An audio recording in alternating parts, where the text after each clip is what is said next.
Philly is the city where we first said no kings 250 years ago. By the third No Kings Day, Americans managed to pull off the largest single-day protest in American history. We're in a moment right now, a moment that will be written about, argued about. Pushback doesn't always work. Tonight, we sent a message. And sometimes when you do fight, you win. I don't view patriotism as something that belongs to one person. It belongs to we, the people.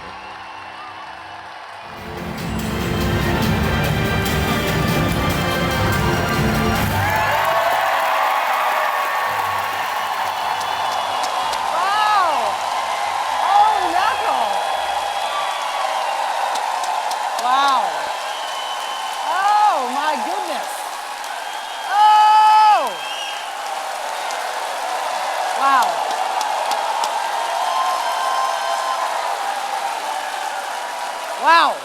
Hello, Philadelphia! Oh my goodness, there are so many of you here, it's unnerving. Wow. Well, it is great to see you all here. We're so grateful that you've come out to be here in real life, in the flesh, in person. I fully believe that is magic, and we are hoping to make magic with you guys here tonight. Let me start by wishing you happy birthday. All year long, you get to wish every American you know happy birthday, since this is our country's 250th. You get to do that all over the country with everyone, but particularly you get to do that here in Philly, since this is where our country was born.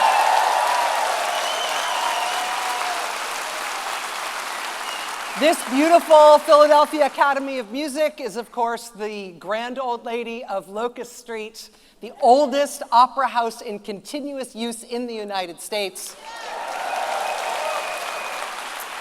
And Jen Psaki doesn't know this yet, but we're going to make her sing opera in order to keep the continuously operating thing going. One of us has to. We've nominated her. We have a great program for you here tonight. The great Ali Velshi is here. He has brought his big board with him and his vest, which I know you have a thing for. Our beloved colleague Jen Psaki will be sitting down with the governor of the great Commonwealth of Pennsylvania. Josh Shapiro will be here. And I'm going to be talking with one of my heroes, the legendary civil rights lawyer, one of America's greatest public intellectuals, Sherrilyn Ifill is here. And then Ali and Jen and I will also be up here together taking questions from you guys. I'm really supposed to be looking forward to that, but it's a more complicated set of feelings if I'm honest. I get nervous. And without further ado, please welcome the incomparable, the irrepressible, the man who never sleeps, the man with the most resilient hairdo in the entire news business, our dear friend, Ali Velshi.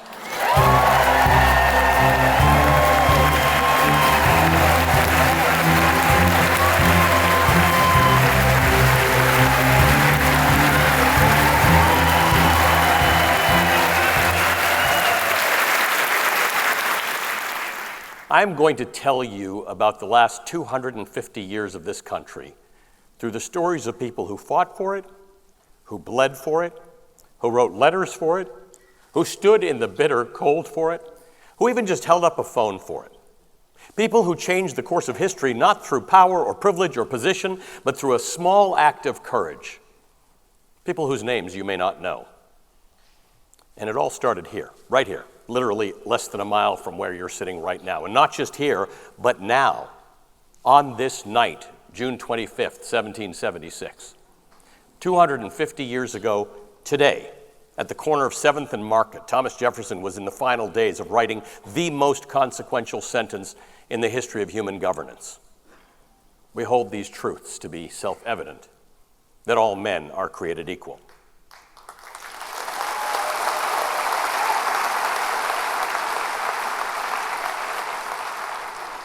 He wasn't alone in that room. 14-year-old Robert Hemings was there, on call 24 hours a day, helping Jefferson dress, bringing him tea, making sure that he was not disturbed. Hemings was Jefferson's enslaved servant. He could not read the words that Jefferson wrote. He would never possess the rights that were promised by those words. He was, in the legal sense of the word, property. And yet there he was, in the room, less than a mile from where you sit, on this very night 250 years ago. All men are created equal. When Jefferson finished writing, he walked the documents 2 blocks south to Independence Hall, where it was debated, and it was signed, and it was celebrated. Robert Hemings was present at its creation, but he was not present for the celebration. That contradiction, a man writing the promise of a universal equality while a 14-year-old boy, legally his property, stands in the same room, that is not a footnote to American history, because sometimes democracy does not unfold the way you hope it does. That is American history.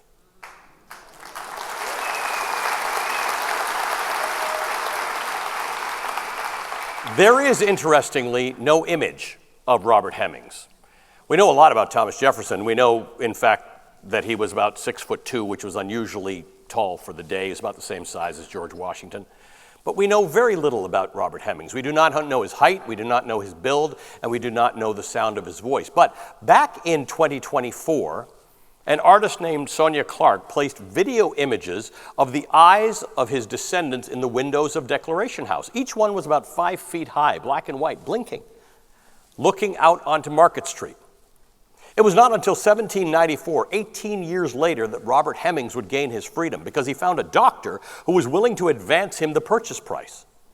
Jefferson signed Hemings' deed of manumission on Christmas Eve, 1794. Jefferson was not happy about it.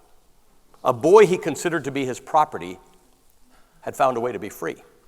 Robert Hemings built a life. He had a family. He had a wife and children.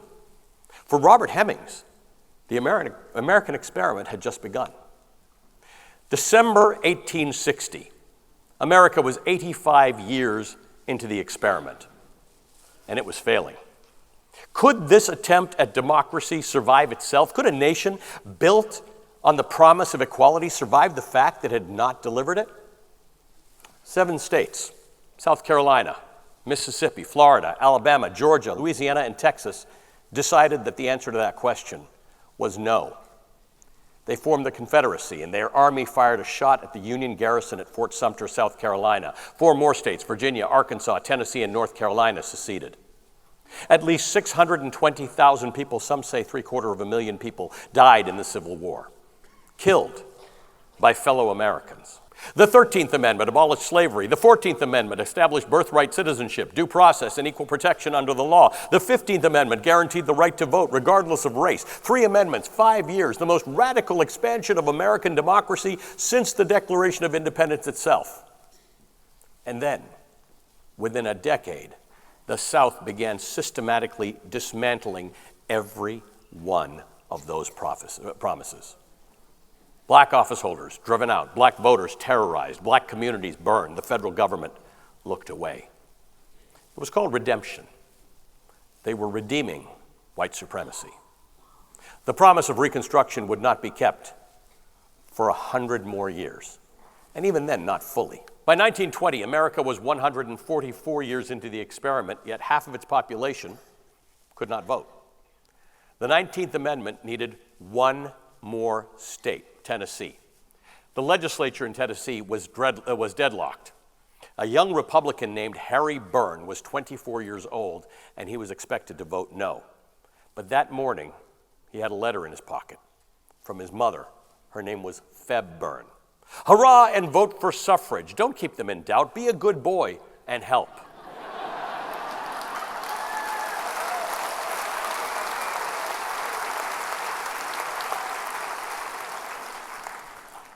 Harry Byrne listened to his mother. He voted yes. The 19th Amendment passed by 1 vote.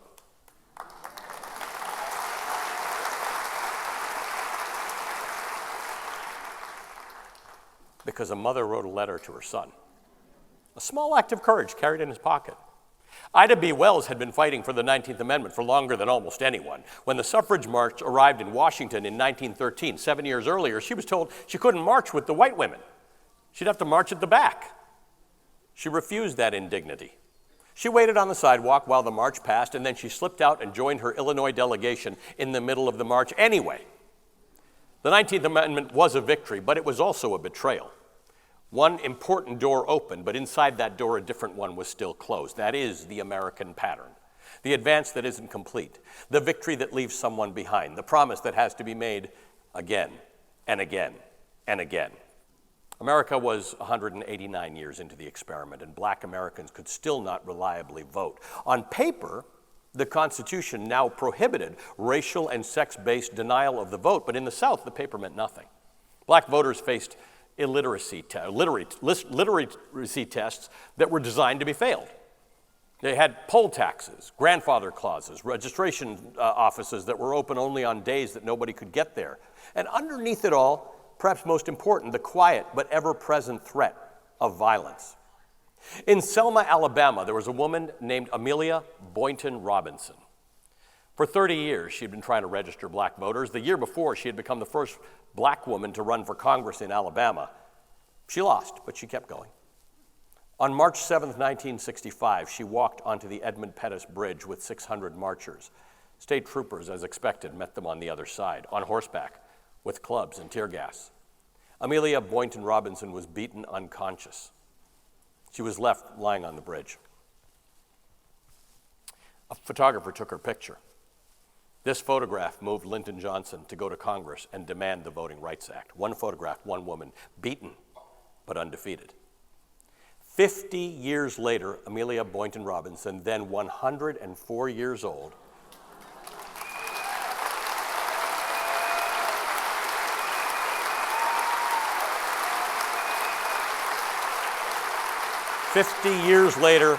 she went across that bridge again, pushed across the bridge by Barack Hussein Obama.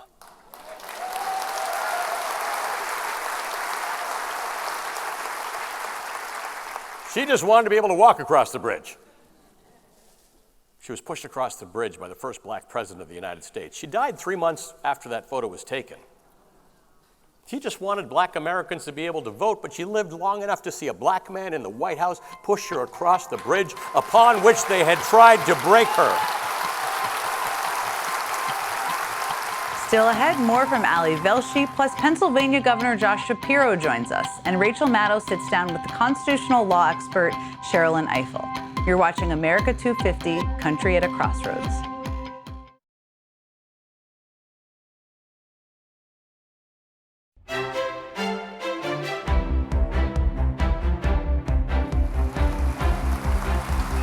This is a theater where a lot of Broadway stuff happens, and they always tell you to put off your phones and don't make noise and all that stuff, so I want you to do something that's a little counterintuitive. I want you to reach into your pocket or your bag or wherever you keep them and take out your keys. Take a moment.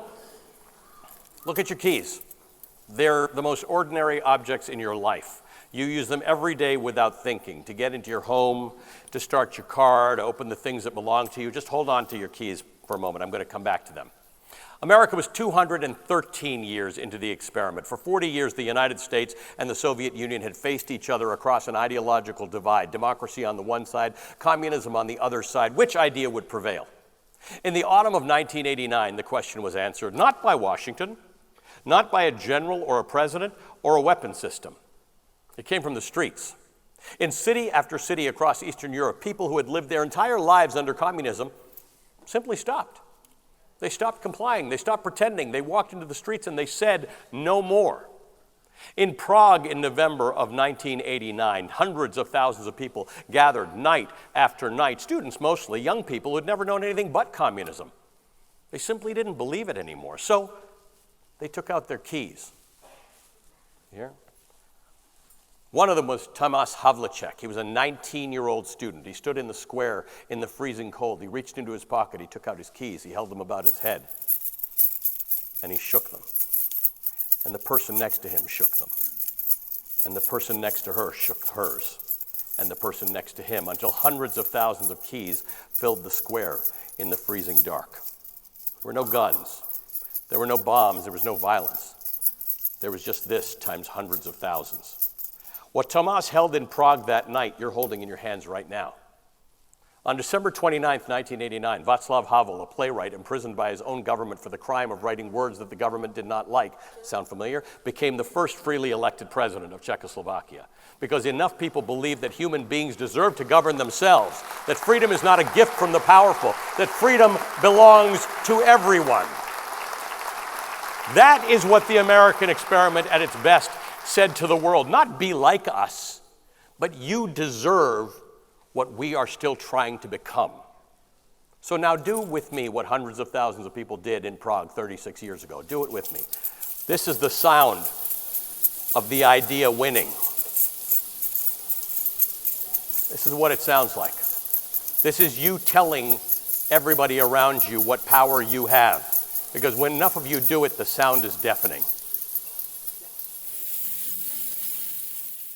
Hang on to your keys, the story's not over. On May 25th, 2020, America was 244 years into the experiment, and a 17-year-old girl was walking to a corner store with her 9-year-old cousin. Her name was Darnella Frazier. You can see her there on the left of the screen. Yeah, she deserves your applause.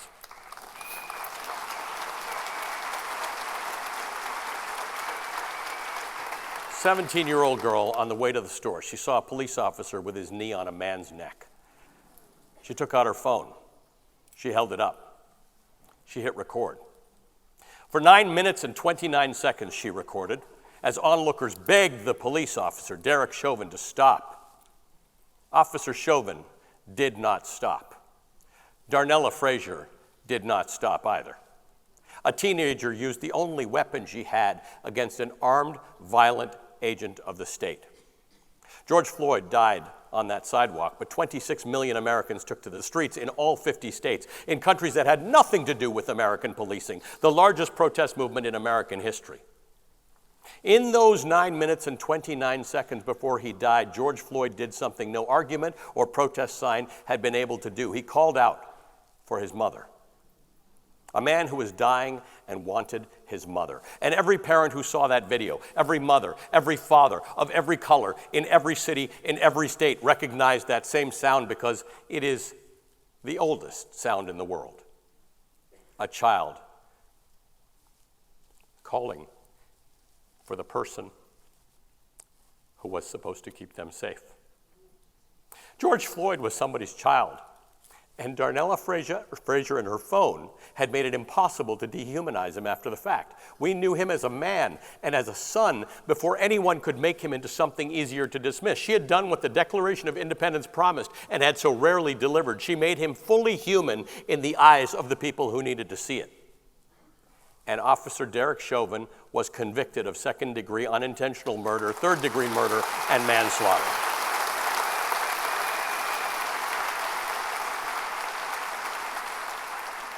Darnella Frazier later said she stayed up at night apologizing to George Floyd for not doing more. She had done everything. A small act of courage on a sidewalk with a phone. America was 245 years into the experiment when one man and his disciples decided the experiment was over. On January 6th of 2021, Congress had gathered to do what it had done after every presidential election since 1797. Just count the votes, certify the results, confirm the transfer of power. It had happened without incident or interruption since 1797, every 4 years, like clockwork. A mob attacked the United States Capitol, not a foreign army, Americans carrying American flags, claiming to believe, maybe even believing, that they were saving democracy while they were actively and violently destroying it. They broke through windows. They beat officers with flagpoles. They erected a gallows on the lawn. They hunted for the vice president. They hunted for the Speaker of the House. Inside, legislators hid under desks. They called their families, whispered into phones in darkened rooms. On the first floor of the United States Capitol, a police officer named Eugene Goodman stood alone, facing the mob.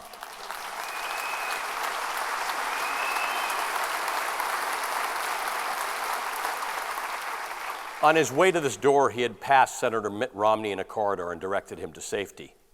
So now he stood alone. He understood what was at stake. The mob advanced.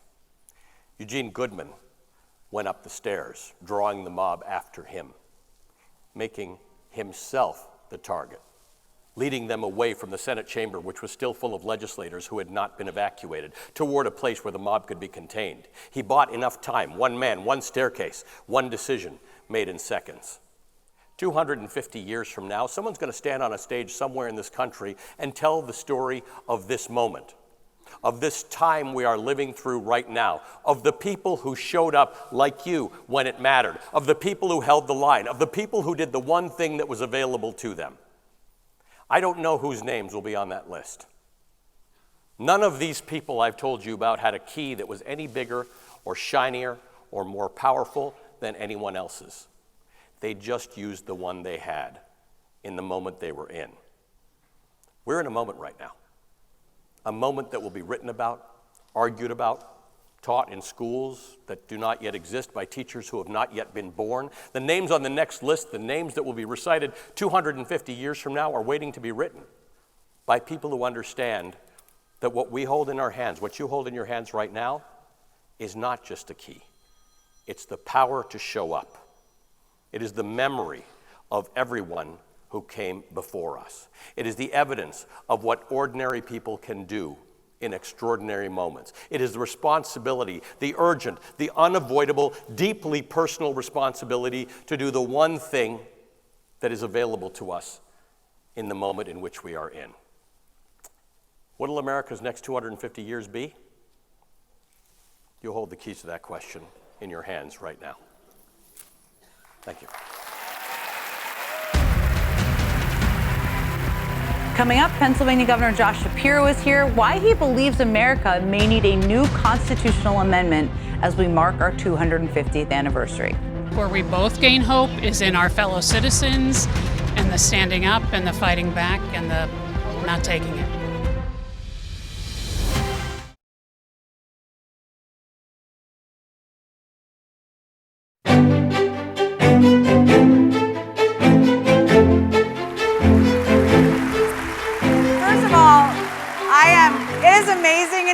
Incredible in here. Thank you, Philadelphia, for having all of us. This is so soul-giving for every single one of us, and I hope all of you, thank you, I hope all of you are finding community right now, too.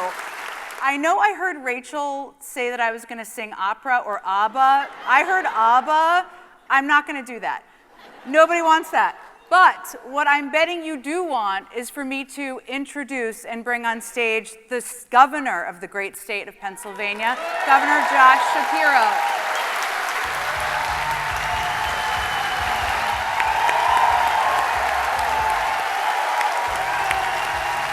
It's amazing.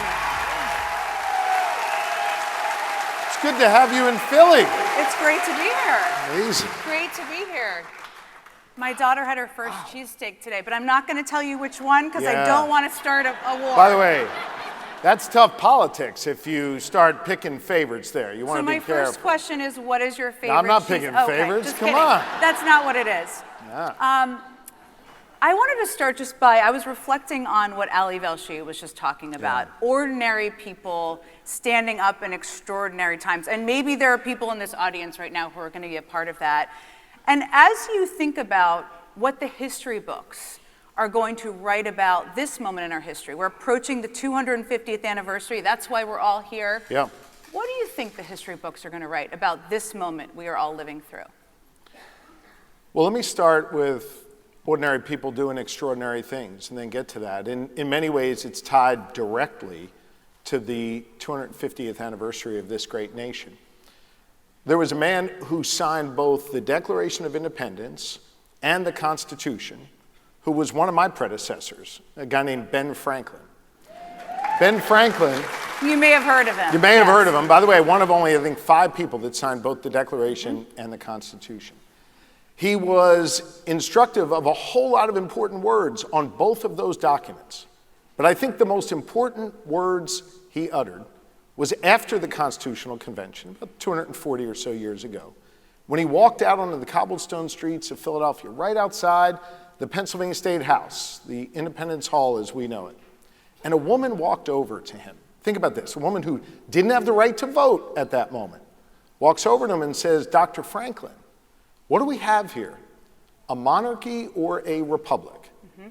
And Franklin then uttered, I think, the most important words in our democracy. He said, "A republic, if you can keep it." Some of you heard that. A lot of Franklin fans here. Why do I cite that? Because I think what he set in motion, what the other founders set in motion, was the scaffolding of this new nation, but an acknowledgement that the real work would have to be done by successive generations, by ordinary Americans doing extraordinary things, standing up so others could walk forward, sitting down at lunch counters so the next generation would have more rights. Franklin understood that. And I think the American people inherently understand that, because in every chapter of our American story, it's always ended with more promise, more hope, more justice, more equity. Now, we're in the middle of a chapter right now where it doesn't feel very hopeful, and it doesn't feel like it's going to end with more justice or more hope. But the reason I am hopeful, the reason why I am optimistic, is because I think we will channel Franklin's words again, where folks are going to rise up. They are going to demand justice. They're going to speak out against the corruption of this administration. They're going to show up in record numbers in these midterms, and we will have a national referendum on the chaos, the cruelty, and the corruption of Donald Trump. And that is how we will write this next chapter, by turning away from that and instead turning more toward our American values. And I want to talk about the elections. I want to talk about where we go from there. I think so many people here are wondering all of those things. Sure. Let me ask you this. When our founders, because I know you've reflected on that, on this particular question, when our founders, what would surprise our founders about today? What did they not prepare for? A lot of things. Let me phrase it this way. Twitter. What did they not prepare for in terms of this test on our system?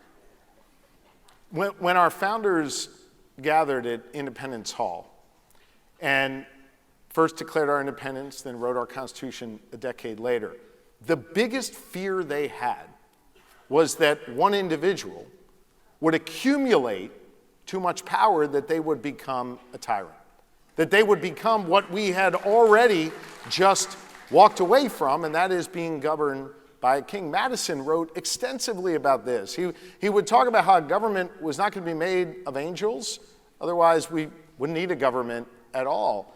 He talked about excesses of power in the hands of an executive. And our founders, our framers, built a system of checks and balances to deny the executive the kind of power that we've seen Trump accumulate. Sadly, a big reason for that is we have a Congress of the United States who is, frankly, as a group, profoundly and pathetically weak. They've given up on their check. They've given up on their constitutional obligation. And we have a Supreme Court that has made arguably the most dangerous. They've heard of the Supreme Court. Boos. Louder boos for the Supreme Court than Congress, which By the I think is way, interesting. these are Birds fans. They know how to boo. They know. But if you think about the Supreme Court decision that gave our executive absolute and total immunity, the guardrails are off. It's one of the reasons why I think we've got to really think about a 28th Amendment to our Constitution to actually rein in the corruption that we're seeing from this executive. We need anti-corruption laws being passed by Congress. And we need to take back our democracy and think back to the fears that Madison and Washington and Franklin and others had when they were doing this work here in Philly 250 years ago, fearing the excesses of an executive. We got work to do to roll that back, but I'm committed to doing that work.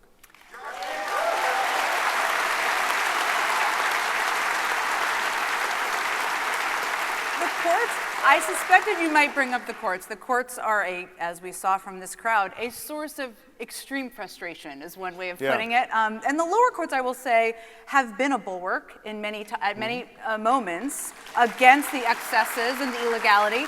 But the Supreme Court has been incredibly infuriating at times. There are a number of people in the Democratic Party, including an institutionalist named Joe Biden I once worked for, who He's like a neighbor, as we it's know. literally, yeah. He was known as our third senator. He was for known. a He while. might call himself that too. Who have called for reforms to the Supreme Court, to expansion of the court, to term limits on the court. What do you think about that? I think we need to be open to all of that and more. I think we need to consider more amendments to our Constitution. We've had 5 constitutional conventions in Pennsylvania alone. Understand, and our founders understood this, that they couldn't write down every rule. They couldn't forecast every problem when they passed the Constitution. Again, it's been updated 27 times since then.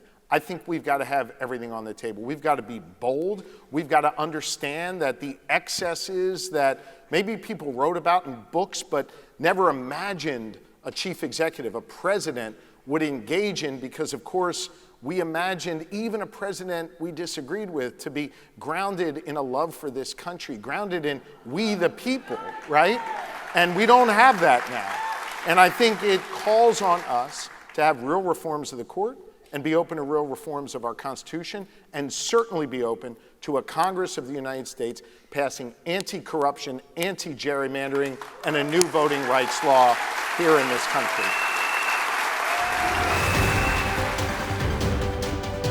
More with Governor Josh Shapiro after the break. You're watching America 250, Country at a Crossroads.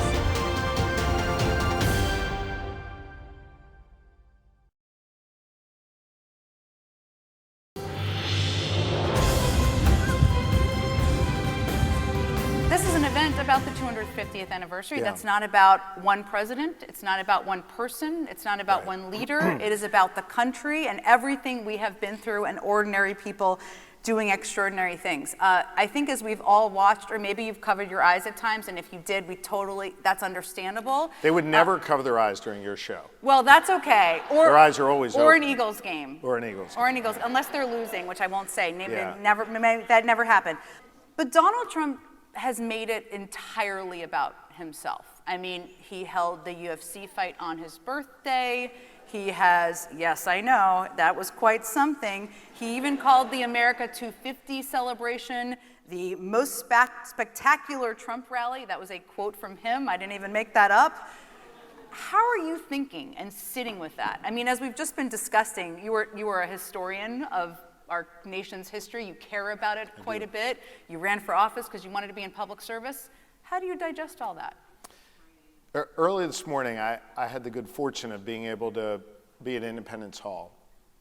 And I was in the State House where George Washington presided and where our founders met. And I couldn't help but just feel the patriotism that I walk around with every day, even more so in that moment.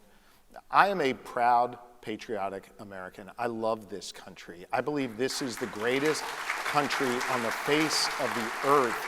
And I don't view patriotism as something that belongs to one person or one party. It belongs to we the people. It really does. And I think what Donald Trump doesn't understand, maybe it's his narcissism, maybe it's that he's not really all that patriotic, is that the beauty of this country is that it brings people from all different walks of life together. The beauty of this country is that its trajectory is defined not necessarily by people with titles next to their names, but by ordinary Americans who put country before self and do big things. Donald Trump doesn't put country before self. His corruption puts self before country and hurts the very people that he is there to, in theory, serve. And so, when I think about patriotism, I try and look past this immediate chapter we're in and think about all the different chapters over this last 250 years. And I believe in my heart that we are better than our temporary politics. We are better than what we're seeing now. We got to make some changes to our laws. We got to make some changes to our politics. And we certainly need to vote in order to be able to get through this. But I believe we're better than Donald Trump. We are better than the President of the United States. There is a bit of a debate in the Democratic Party. Have you seen this Really? going on lately? I don't know. after some primary elections that happened earlier this week about the future of the Democratic Party, this happens from time to time or on a very regular basis, I would say. There were some significant outcomes from that. I mean, it was a very diverse group of candidates who won primaries, even across the state of New York on Tuesday night. But there were 2 sitting members of Congress who lost their seats in primary elections. That's incredibly rare. It does 98% of the time incumbents win re-election in a primary. And 3 of the candidates who won were endorsed by Mayor Mamdani. I'm raising this because, well, there's some Mamdani fans here. I'm raising this because it's a very big coalition. It's a very big umbrella, the Democratic Party. It has long been, and this is going to be a group of members that Hakeem Jeffries and others are going to have to govern. But Pennsylvania's Democratic Senator John Fetterman was asked about this. He was asked about this. There you go. They know him. There's a particular view in here that doesn't surprise me. He was asked about this, and I would say he's already testing the coalition is one way to say it, because he described Tuesday's election as the rise of the dirtbag left. And I just wonder what you think about that. I mean, look, I wouldn't speak like that, and John should answer for himself. I'll just speak more broadly about this. I mean, I appreciate the passion that we are seeing from voters all across this country. You saw it here in Pennsylvania during our primaries as well. Passion, people showing up in record numbers in these primaries. Even in uncontested races like mine, people showed up in record numbers. It is extraordinary, and I appreciate the passion. Here's the other thing I appreciate and understand: the pain that a lot of people are feeling. The pain that people are feeling because their health insurance costs rise or they can't get it at all. The pain that people are feeling because things just cost too damn much in their communities. The pain that people feel because they can't buy a house even though they're working their butts off and they just can't get ahead. The pain that people are feeling because they feel like their rights are being ripped away from them, not here in Pennsylvania, but other places in the country. And they are channeling that pain into purpose. They're channeling that into showing up at the ballot box. They're channeling that into showing enthusiasm. That is a good thing. As for our party, we got to make sure we've got lots of different voices around the table. And I guess I might respectfully, with the utmost respect, By all disagree means, go ahead. with one thing you said. You were saying, the Democrats, we've got this debate all the time about what we stand for. I would argue. Oh, I think it's a healthy thing. I didn't mean that. No, I think it is Go too. ahead. I think it is too. But I would make a slightly different argument. I think as a party, we've not really gone through a big debate about what we stand for and what we're all about, maybe since Bill Clinton's election back in 1992. And if you think about it, and that's not to take anything away from Barack Obama, who was such a unique political figure that brought people together and a friend and someone I admire greatly, or Joe Biden, someone we both admire, you worked for, who in many ways was a response to 4 years of Donald Trump. We have an opportunity as a party to have this battle about what we're for. And here's what we need to be for in 2026. Defeating the people who are enabling Donald Trump. And then from there, we need to be a party that puts people first and isn't just about platitudes, but it's about purpose and getting real stuff done to make people's lives better. That's what we need to be for, a party that delivers on making people's lives better.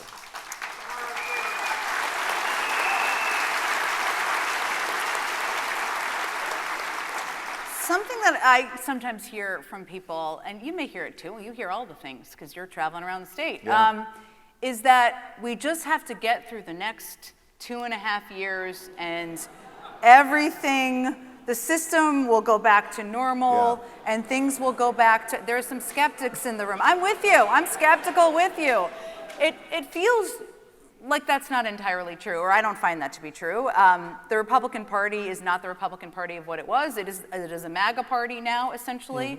Our institutions have been gutted. The federal government has been gutted. What do you think has changed for good, and what do you think should be the priority to address of the next person who's in the White House?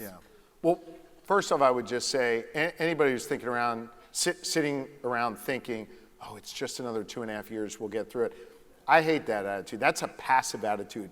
We need an aggressive attitude. We need to be out front, fighting this every day, standing up against the corruption, voting in our elections, elevating candidates who are going to help make our lives better. So I think we've got to be active. And then I think we've got to understand that our sole mission right now is on winning in these midterms and providing a check against Donald Trump at the state and at the federal level. We have a job to do on that.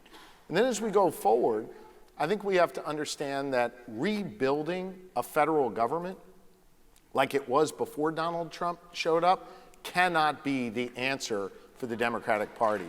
We need to build something. We need to build something that is purposeful, that actually drives down costs, that increases access to health care, that repairs our standing in the world while also making sure that our allies pay their fair share and do their fair part. We've got to rein in AI and the handful of people that actually run the system and put some regulation around it. We've got a lot of work to do, but just thinking that we can go back and do it the way it was always done is not the answer. The final thing I want to say on this point is this. There are a lot of people who believe that you've got to have chaos and noise just to be able to make change. I don't view it that way. I think big change, seismic change, the kind of huge transformational change we need in this country can also come with competence, with calm, with kindness, with treating your neighbor in a loving way. I believe that's what we need going forward in this country. All right, Governor Josh Shapiro, thank you for being here with us. Thanks, everybody. Thank you. Still ahead, Rachel Maddow sits down with constitutional law expert Sherrilyn Ifill.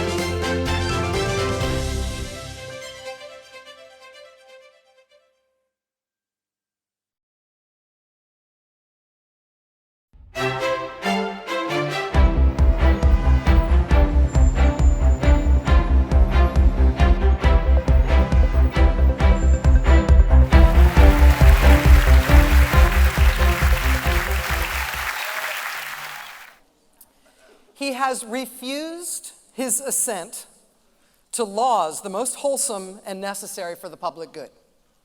He has obstructed the administration of justice. He has kept among us, in times of peace, standing armies without the consent of our legislatures. He has cut off our trade with all parts of the world. He has deprived us, in many cases, of the benefits of trial by jury. In every stage of these oppressions, we have petitioned for redress in the most humble terms. Our repeated petitions have been answered only by repeated injury. A prince whose character is thus marked by every act which may define a tyrant is unfit to be the ruler of a free people.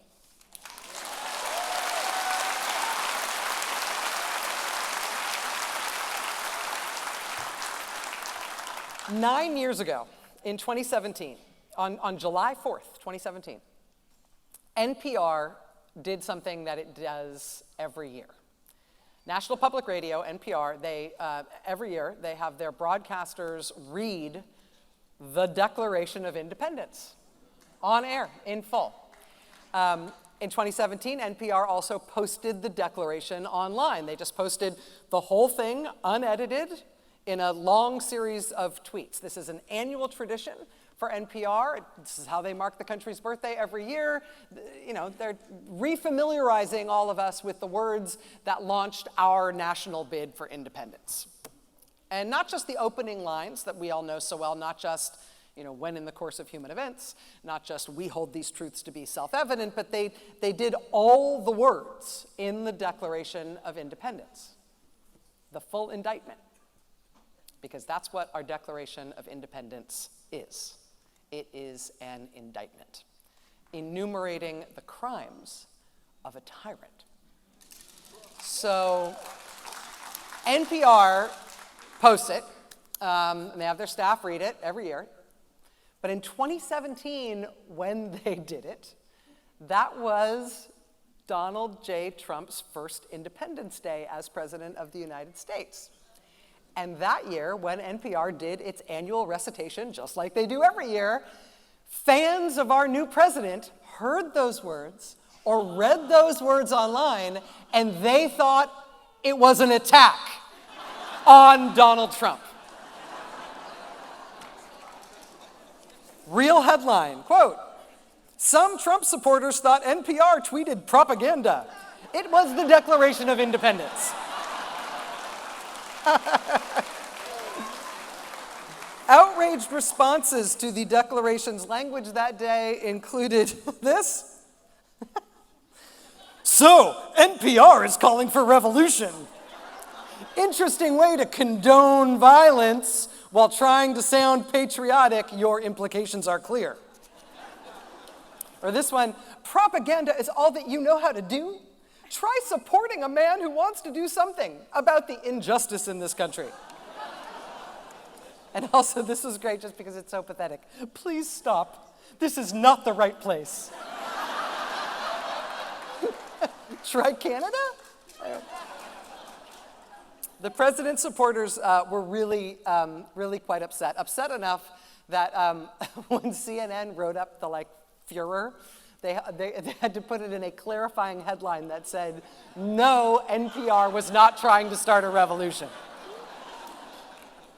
I don't know if any of you guys ever read Maddo Blog, which is the blog online for my show. It's written by Steve Bannon, who's been on my show staff from the very beginning. He's one of my best friends. And he has since created a whole running series on all the times Donald Trump and Donald Trump's supporters, upon hearing just basic core American principles uttered out loud, assume that those principles are anti-Trump criticisms.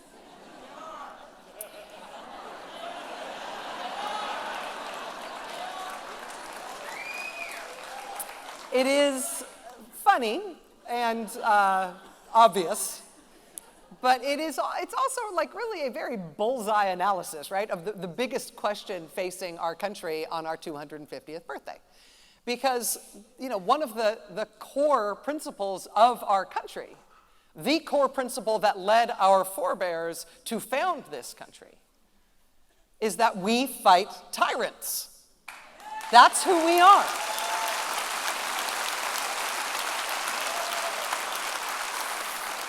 Not just we don't like tyrants, or we have a good analysis of tyranny being bad, but we fight tyrants, and we've done it from day one. It's what we do. It is the whole reason that we exist.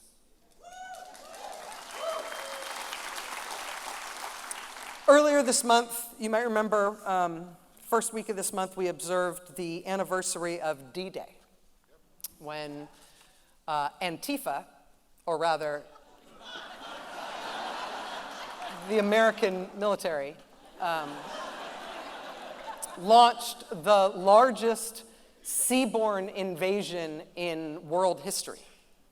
American soldiers pouring out of those landing craft into hurricane force torrents of Nazi bullets and artillery shells. And they forced and forced and forced their way up those beaches at Normandy at unimaginable cost, so they could liberate France, so they could ultimately liberate all of Western Europe, so the fascists could be defeated. And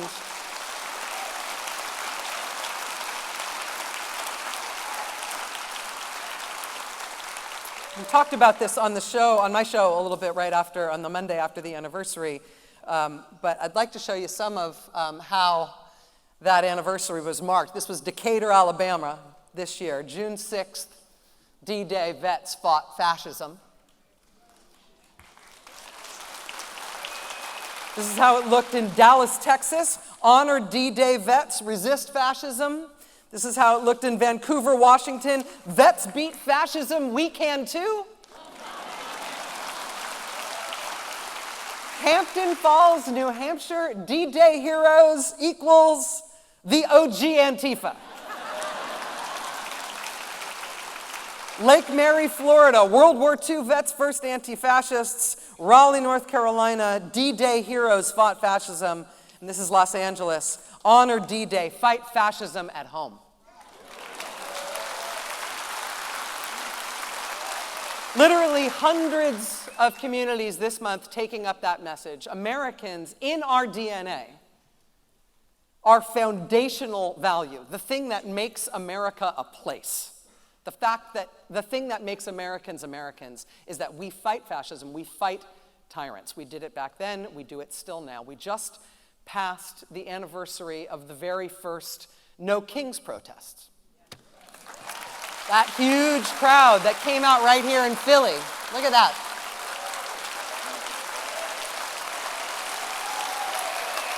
That was you guys.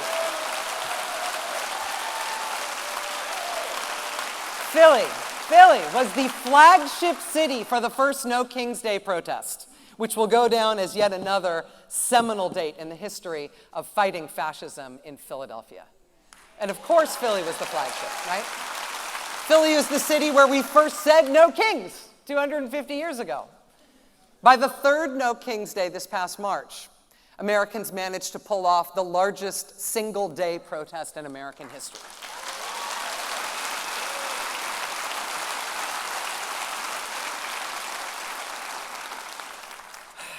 As the great Ali Velshi was saying earlier, the people who are stepping up in this moment, it's not people you would necessarily have expected to be the first ones out in the streets. It's not people who might have expected that of themselves, even just a year or two ago, maybe a month ago, maybe a week ago. But there's something about the character of the protests that I feel like I need to get off my chest because I feel like I disagree with everybody about it.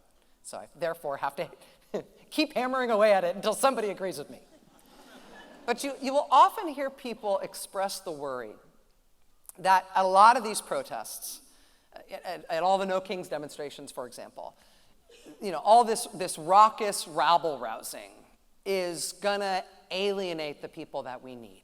It's going to alienate the people who we think of as moderates or moderate voters. And the argument goes, right, that if all the opposition to Trump has to, if what the opposition to Trump looks like is people, yelling in the streets and impolite signs, then middle of the road, particularly older white Americans, right? Grandma's not going to want anything to do with that. So stop being alienated.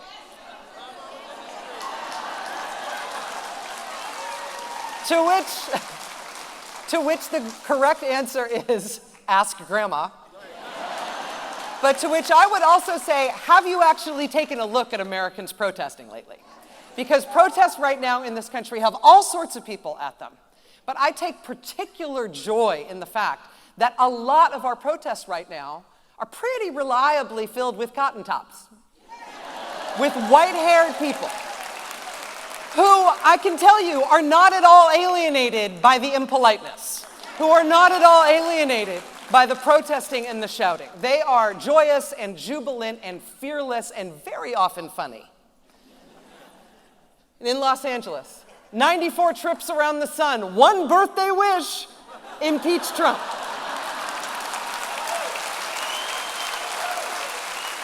Asheville, North Carolina, Trump sandwich. White bread full of bologna with Russian dressing, small pickle on the side.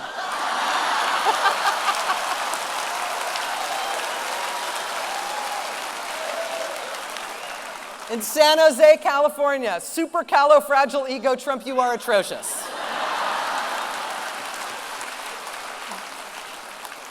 Minneapolis, Minnesota, now you made Grandpa mad. And these are the tame ones, Some of the grandpas and grandmas, not only are they not alienated from what is going on in the streets, they are the ones that are carrying the signs that I blush about, right? Signs that will curl the hair of their grandkids on any college campus. I'll give you just one example, a little behind-the-scenes peek at the production of The Rachel Maddow Show. In the village of Mount Kisco, New York, where I have never been, it's about 40 miles north of New York City. Every single weekend in Mount Kisco, there is a protest. And this started just a few weeks after Trump's inauguration last year. It started, the very first one had 3 people, Within a few months, every week there were hundreds. And there are chants and sing-alongs, and at least one gathering, a reading of what else? The great indictment that is the Declaration of Independence, the grievances against the king, right? All of those protests, all of that action in Mount Kisco was started by a 71-year-old retiree who had barely ever protested in his life. But now, every week, God bless him, Mount Kisco, they send us photos from that week's protest every week. And we get them in time for the news meeting, and we pass them around, and we comment on the signs. Every week there is like something you can't put on TV. And it is usually from the oldest person at the protest that week, including stuff like this. A MAGA voter saying, "But I voted for no new wars." And then Trump pointing to a flag-draped coffin and yelling, "Get in the effing box." Grandpa!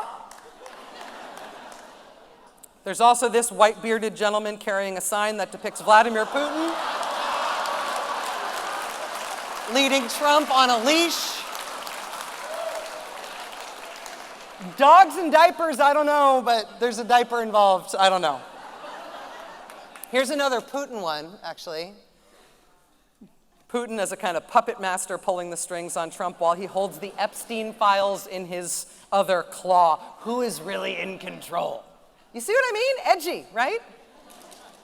I think my favorite thing about this one, though, is this like really kindly, sweet-looking older lady. She's holding the sign. She looks so nice. She looks like a crossing guard, right? Look at her hat.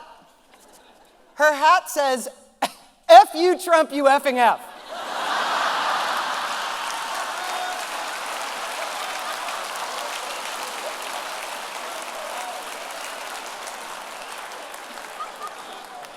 Here's your friendly neighbor with a big smile, right? The lady who like bakes corn muffins for the snowplow guys, right? Here's her showing off her sign with a drawing of masked ICE agents. We wanted huddled masses, not hooded asses.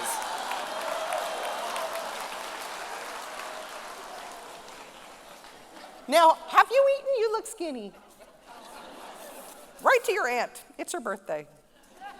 Here's another gentle lady, the fantastic hat here, with the Statue of Liberty making her feelings clear. Right. I mean, if we're taking the temperature here, I've just got to say, America, you have made Grandma and Grandpa mad. And they are not feeling shy about it. I take great strength from this. I feel like our, sort of intrinsically moderate, easygoing, responsible, civic-minded seniors right now understand the assignment, right? They, perhaps more than anyone, know how serious this problem is. They are very clear on what to do about it. And I feel like I am learning from our elders every day. And yes, we root for the younger generations. We hope and fear from them, and we learn from them too. But honestly, don't sleep on our elders right now. We fight tyrants in this country, and the older you are as an American, the more you might know how to do that.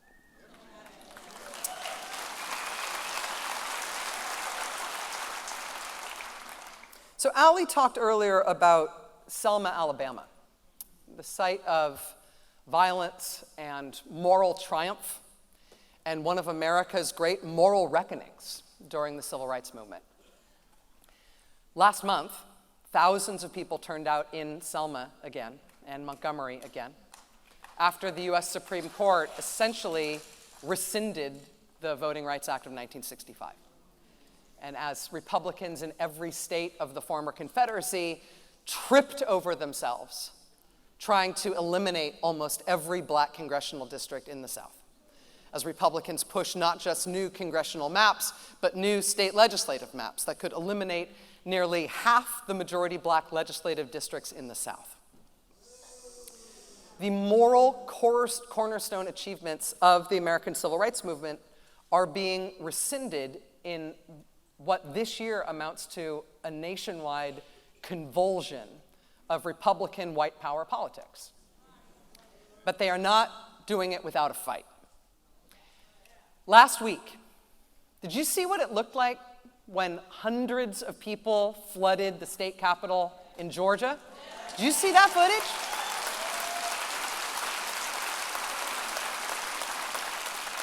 Protesting Republicans trying to erase Georgia's black congressional and legislative districts, people flooded the state capitol. And in the face of those unexpectedly large protests, at the very last moment, Georgia Republicans canceled their plans to establish the new maps.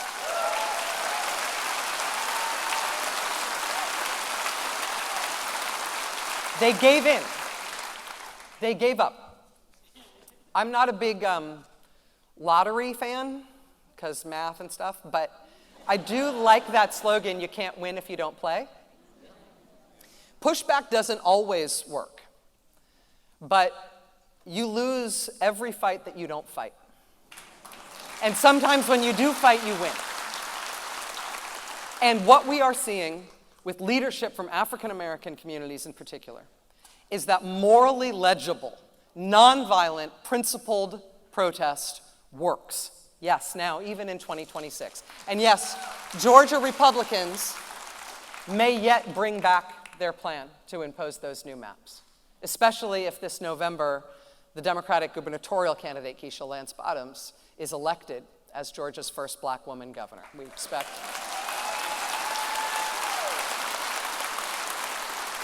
If Keisha Lance Bottoms wins that seat, and I think she will, Republicans may very well try to lock in as many white Republican districts as they can before she takes office. And so that fight is joined but not yet over in Georgia.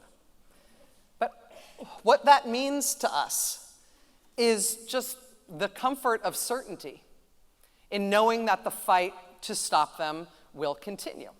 And that means Americans can plan for that now. Americans can organize for that now. And, you know, if you've ever thought of what you would have done had you been around and alive during the civil rights movement, here's your chance to show it.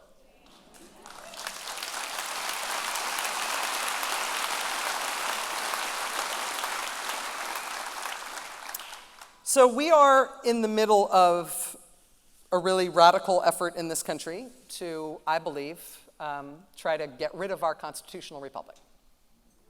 And specifically to get rid of the multiracial democracy that our Constitution is supposed to protect. That attack has included a concerted focus on black Americans, on trying to hurt black Americans. On his first day in office, Trump declared war on diversity efforts, not only in government, but also in institutions he has no control over. Institutions from law firms to private businesses to schools of every stripe. He immediately started firing some of the highest profile black public officials in government, almost all of the highest profile black public officials in the government.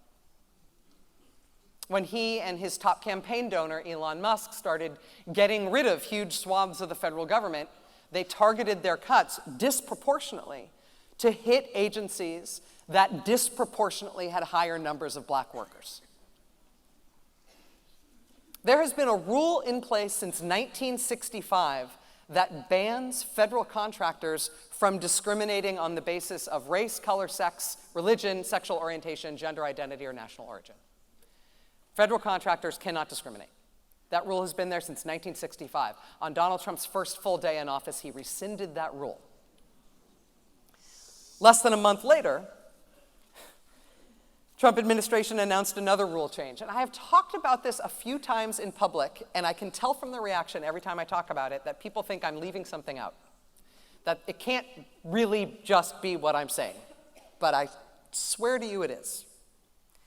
Less than a month after rescinding the rule about federal contractors being able to discriminate, he rescinded another decades-old rule.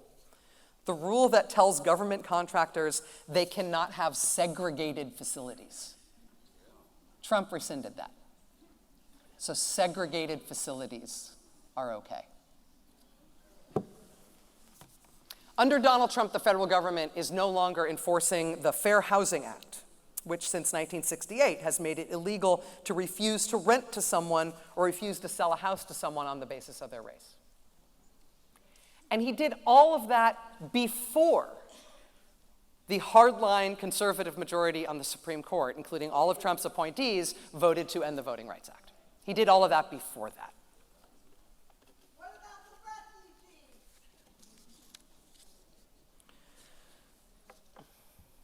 In Justice Elena Kagan's dissent in the voting rights case, she said that that court majority ruling will likely cause the largest reduction in minority representation since the end of Reconstruction. And one of the most important questions for all of us right now on our collective birthday, on this 250th birthday of our nation, is whether or not it is going to fall on Black Americans to defend themselves and to defend the legacy of the civil rights movement, or whether we see all of that as all of our legacy, and whether we are all going to stand together on that.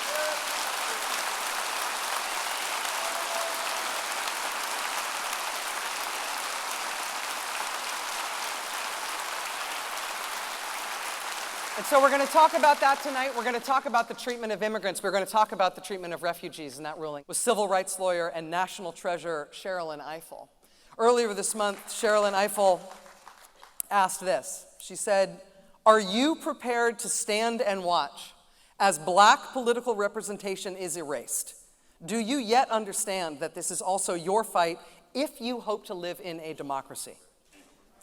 And in that moment, she was speaking specifically to America's legal establishment, but I think she might as well have been speaking to all of us. Ladies and gentlemen, it is my honor to welcome to the stage the Vernon Jordan Distinguished Professor in Civil Rights, the founder of the 14th Amendment Center for Law and Democracy at Howard Law School. Please give it up for Sherrilyn Ifill.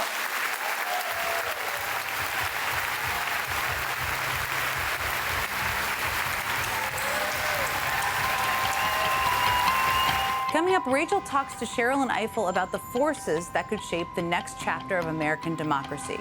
And later, we take questions from the audience. This is America 250, Country at a Crossroads.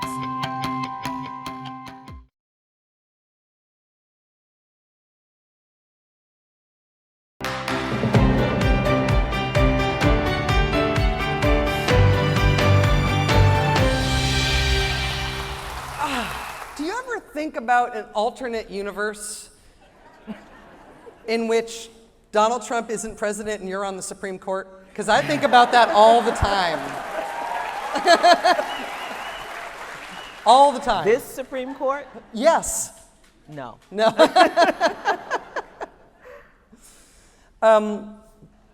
I remember it dawning on me sometime during Joe Biden's term in office that the next occupant of the White House was going to oversee the United States hosting the Olympics, and the United States hosting the World Cup, and the United States hosting our own 250th anniversary. And guess who we got to do all that? What do you make of the administration's approach to the 250th? Trump's recognition of the 250th is like a child's birthday party. You know, when you're a kid and you have a birthday party, you know, first of all, you're counting your age. You know, you're saying, I'm 5 3/4, I'm 6 1/2, you know. And on that day, it's ice cream, and you're just celebrating that day. And it's just wonderful, and you get lots of presents, and it's great. When you get older and you have a birthday, like some of us, let's say you have a 50th birthday. On that day, you're kind of celebrating the whole thing. You're thinking about all the experiences that brought you to that moment. There may be people there from across the arc of your life who are celebrating with you. Sometimes you don't even want to have a big party. You want to kind of reflect like it's a whole thing. It's about the whole you. Trump is not capable of that. And to celebrate a country's 250th anniversary, to just celebrate, let's say, the Declaration, one day, or 1 year, 1776, and not celebrate the entire arc of the country is childish, it's immature, it's silly, it doesn't serve us in any way, it doesn't teach us anything. The story of this country is not a story written about one day and one war. The story is about an incredibly imperfect country with a very high vision of what it could be, falling short of the mark, like right from the beginning. Because you talked about the Declaration, and we must talk about the preamble. We hold these truths to be self-evident, that all men are created equal. Wow, that is like right up there. That is huge. That is important. And then we get a Constitution in 1789 that says we're going to count enslaved people as 3/5 of a person. And we're going to allow the United States to continue to participate in the international slave trade until 1808. So we start right out falling short of the mark. And all of those compromises in that first Constitution are what kind of lead us to the Civil War, which you and Ali were talking about, and the Reconstruction period. So it's a place of imperfection and a constant striving to be better. And that's why I'm so enamored of the Reconstruction period, because here we are with a country that is broken in half, literally. We've gone through this terrible war. 600,000 Americans have been killed in this war, the most of any war that we've participated in this country. And at the end of that war, as the Union is attempting to come together, the person who was leading the country is assassinated in a Confederate conspiracy that meant to assassinate him and the Vice President and the Secretary of State. Does it get more bleak than that moment? And in that moment, these people come together to try to create this new nation, and the top priority is integrating 4 million Black people who had been deemed by the Supreme Court in the Dred Scott case in 1856, 1857, to not be citizens. That is, whether they were enslaved or free, said the Chief Justice Roger Taney, Black people could not be citizens. So now you have all of these stateless persons in the country. 180,000 Black troops served in the Civil War. You have this incredible abolitionist movement that has now come to the point of its work. The Emancipation Proclamation almost immediately follows in 1863, and then in 1866, the 13th Amendment. And they have to figure out what to do to make this country, to try to get to that declaration. And they do this incredible thing. They stitch this country together in a way that is imperfect, but that brings us closer to that goal. They finally go back over the first Constitution and pull this promise of equality from the Declaration to include the Equal Protection Clause in the 14th Amendment. The word equal does not appear in our Constitution before 1868. So the story of our, like we're missing all the good stuff, all the good bits, right? Yes, the beginning, the war and the fighting of tyrants and all of the work that went into the formation of the country, and across the square, the guys sitting in the room writing, the Constitution in the heat of the summer and the whole thing. You've seen Hamilton, you know what it's all about. But are we going to give up these other moments? Are we going to give up this second founding after the Civil War? And we live in the country of the second founding. We don't actually live in that first one. We live in the country, the accumulated country that comes after the second founding. More with Rachel and constitutional law expert Sherrilyn Ifill next. We need to pull together and make sure that we, the people, come together as one unit and demonstrate what this country's all about.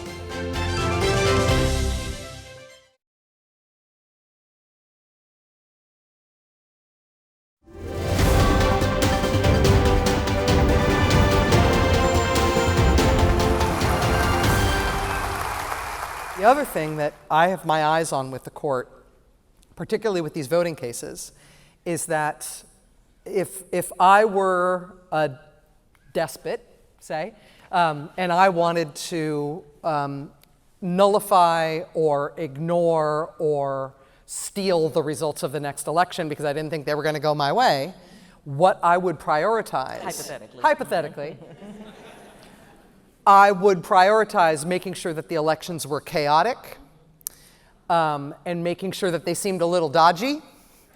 And with the court's ruling in this voting rights evisceration, we saw the states rush to literally throw away votes from voters who had already cast votes in ongoing elections, to cancel elections that were already underway, to create enormous chaos. In some states right now, people are voting when it is not at all clear what districts they are voting in. But that chaos is because they're rushing through these changes in order to attack black political power, and they're doing it very close to the election. So we've got the incredible precarity and scapegoating of refugees. Yeah. And I think what we've got is the court intervening to problematize the elections in the face of a despot who I think wants to make sure that they don't seem legit. Go. I agree with you about the elections, all the things the court has said in the past about you can't change things, you know, close to an election, and yet they did Louisiana versus Calais. So, I mean, it's whatever they say it is. And yes, I believe that there will be efforts to try and intimidate voters in this election. I think we should expect to see some effort to try to bring National Guard members out to the polls. I think, you know, Trump also has kind of, you know, itinerant supporters who like to make mischief as well, and I think they will be part of this. We have seen already the seizing of ballots. We have seen that the Trump administration now has instructed the United States Postal Service that they are not to deliver ballots from those states where those states have not turned over their voter data to ICE and to the federal government. And that is, of course, being litigated. What will the Supreme Court do with that? I mean, I don't know. So I think we are facing some very, very serious challenges, and that's why I was so distressed at the low turnout in the primary. I don't think we get more than one shot at this. The bleeding is just too much. And the only way to stop the bleeding is to get control of the only potential branch of government we can get control of this year, which is Congress. And that when that control happens, Congress has to begin immediately to move on Supreme Court reform. And I say this because, and I can tell you, I was not a big, like, you know, add justices to the Supreme Court person. I wasn't. I sat on Biden's commission on the Supreme Court. I did think we needed ethics reform. I did think we needed many other elements of reform, but I was a little hesitant on the personnel changes. This is not legitimate, what is happening right now. This is not law. This is not law. And so I still respect the institution. We should remember that there's nothing lawless about adding justices to the Supreme Court. The Constitution has that power. I mean, excuse me, wait, I'm gonna get it right. The Congress has that power, because people are trying to convince us that it's like this crazy, terrible, lawless thing to do, and it's not. We haven't always had 9 justices. We've had 6, we had 8. Shoot, Mitch McConnell wouldn't let Barack Obama fulfill that seat. We had 8, right. Nobody cared, apparently. So it doesn't have to be 9, and as long as there is a process for doing so, we need to reform that. We need an ethics code. We need to change the way we do Supreme Court confirmation. That whole process is trash as well. So I think that there's a lot of work to be done, and that's the work of democracy. That's the citizenship work. And I say this now because you are going to have elected officials that you voted for who are going to be very hesitant about Supreme Court reform. And it's going to be your job to pressure them to use the power that they have to save this country. And so I remind people that we were founded a second time. We will need to be founded a third time, and it's on us. And that's the exciting part. Yeah. We get to be the founders and the framers of the new iteration of American democracy, if we are willing to do it. There's nothing that stops us from doing it. And so that's the opportunity of this moment. We hit 250 and then we needed to restart again. And so that's the work that is before us. Sherrilyn Ifill is the former president of the Legal Defense Fund. She is now at Howard University Law School, and you are one of my great heroes. Sherrilyn, thank you so much. Coming up, we take audience questions, including one from a teenager who asks what her generation can do, starting now, to strengthen American democracy.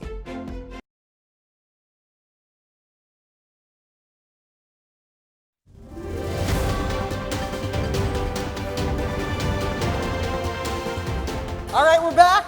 I'm here with the great Ali Velshi and Jen Psaki to finish out tonight's event. The three of us have a lot of feelings about taking your questions. We're supposed to be excited, but we are both excited and other things. Let's start right here. Hi, my name is Margaret Wells. I'm from right over the bridge in Haddon Township, New Jersey. Great. And my question is for Jen. What are the most effective strategies for challenging factual disinformation when objective evidence is openly rejected by a highly loyal political base? How do we break through echo chambers to reestablish a shared sense of reality? Good question. What a great question. Whew. I'm going to start with this. I still think facts are the best antidote to lies. And I think part of it is how you frame those facts and how you tell the story of what those facts are. Because I think it doesn't work. Listen, I worked in the federal government for 2 presidents. We love a fact sheet. We love it if it's 75 pages. That is not how most people are consuming information.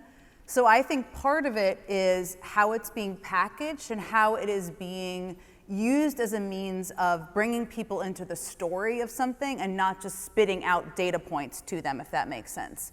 I also think that, and I don't think any of us are, but nobody should be fragile about the formats through which we're communicating, right? It doesn't require the facts only being in a piece in The Economist. It is okay if you go on Instagram and do a video, because you know who's listening to you, probably you more than even us, your neighbors and people in your community and people who trust you and know you, and sharing what the facts are there. Because the other piece I would say that I have learned and I very much believe in is that it depends on the voices who are delivering the information is also very important. And so valid voices, trusted voices, yes, it's Sherrilyn Ifill, yes, it's Josh Shapiro, but it is also each of you to your neighbors and your friends and your cousins and your brothers, and remember the power of that too. It's all of that. Yeah, and the only thing I would add to that is just show your work. You know, if you're going to be talking to somebody about something and you've heard them tell you a story or tell you something that you know is not factually true, when you want to go back to them with the facts, show them where you got the facts. Mm-hmm. You know, you don't need to like have the book in hand, but you can show how you got to the book. You can show a screenshot, you can show whatever you do. I just feel like transparency and helping people be more literate about the sources of their information not only makes you more trustworthy in what you're saying, but it also helps people learn to do that themselves. Mm-hmm. Yes, hello. Hello, I am 17 years old and I live in Society Hill. So welcome, anybody excellent. I recently went on a service trip to New Mexico and I came in contact with these refugees at this building where the parents learn Arabic and the children do like everyday activities like you would normally do at a summer camp. And I saw this one girl in particular. She was particularly quiet, so my job was to kind of just like be around, you know, talk to her, make sure that she feels included. And we somehow got on the topic, and she goes, Molly, I'm scared. And I said, what are you scared about? Like, we're at like this summer camp type of thing. There shouldn't be anything you're scared about, whether it's like a roach or something stupid. And she goes, no, I'm scared that I'm gonna be sent back. And I said, sent back where? And she says, no, I'm gonna be sent back to Syria. And then I'm not gonna be able to get back.